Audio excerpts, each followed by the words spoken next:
Blended learning is a way of teaching that combines online resources with in person instruction to create a more personalized learning environment. With blended learning, instructors often make some or all of the content available to the students outside of class time.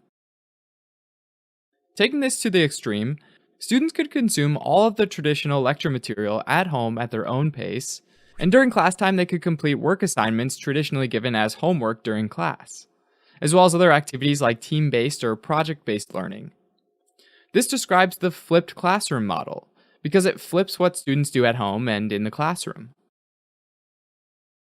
Typically, when a teacher creates a lecture, they have to make an educated guess about the knowledge level of their audience, since they have limited information about what each student knows or remembers.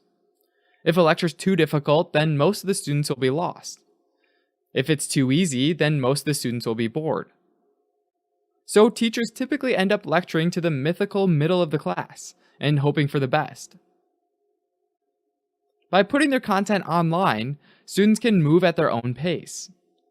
Those who are familiar with the material can go through it quickly, even watching it at an increased speed, while others who aren't as familiar with it can pause to take notes, rewatch it, or call up other resources to help them understand a concept being explained. An additional benefit for all students is that they can choose to engage with the material when they're most alert, which satisfies both the early bird and the night owl. And for those students that have disabilities, they can take the breaks that they need without having to worry about missing out or distracting others. Putting work assignments back in the classroom also has a number of benefits from a learning science perspective. A lot of students describe the frustration of feeling like they understand a concept in class, but then being confused when they go home and try to apply it to an assignment. This is also supported by research. We learn best through active work, not passive listening.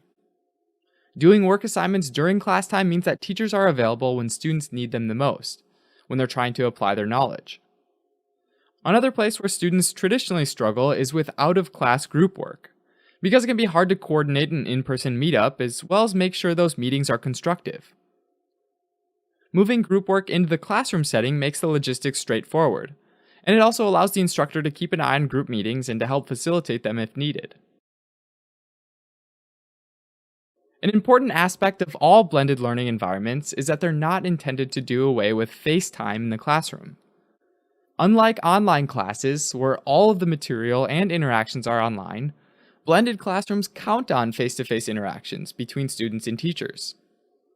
Instead of getting rid of these interactions, blended learning structures are intended to optimize them, moving the teacher from a passive sage on the stage, who delivers didactic lectures to a large audience, to a more active role as a guide on the side, who interacts one-on-one with students to help guide them in ways that might be impractical or impossible with a traditional teaching model. By doing this, blended learning classes move from a teacher-focused learning model to a student-focused learning model.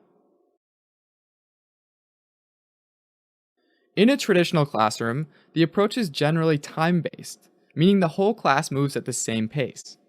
All students get the same lesson on the same day, and are tested on that material at the same time. And then they all move on to the next topic regardless of their individual exam performance or if they have gaps in their knowledge. Blended classrooms are flexible enough to allow the use of a mastery-based model, which acknowledges that not all students are going to get the material at the same time.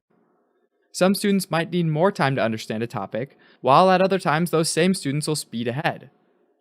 By giving students as much time as they need on a topic, and letting them decide when they're ready to be tested, blended classes can help to ensure that students move forward only when they've shown that they can apply what they've learned with confidence.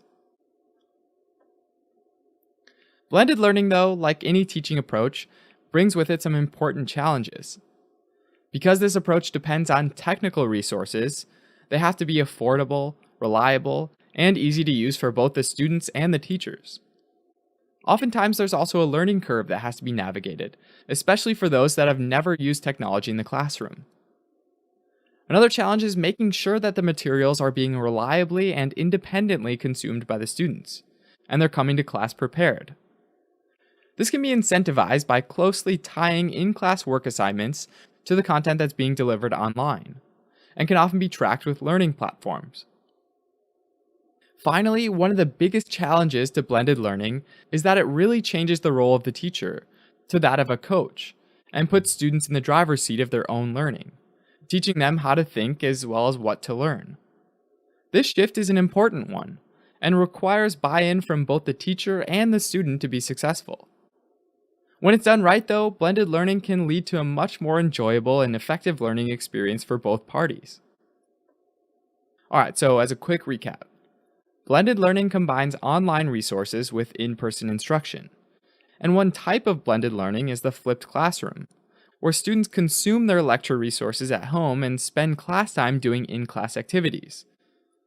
This allows the teacher to change from a passive sage on the stage to a more active guide on the side, facilitating a student-focused learning model.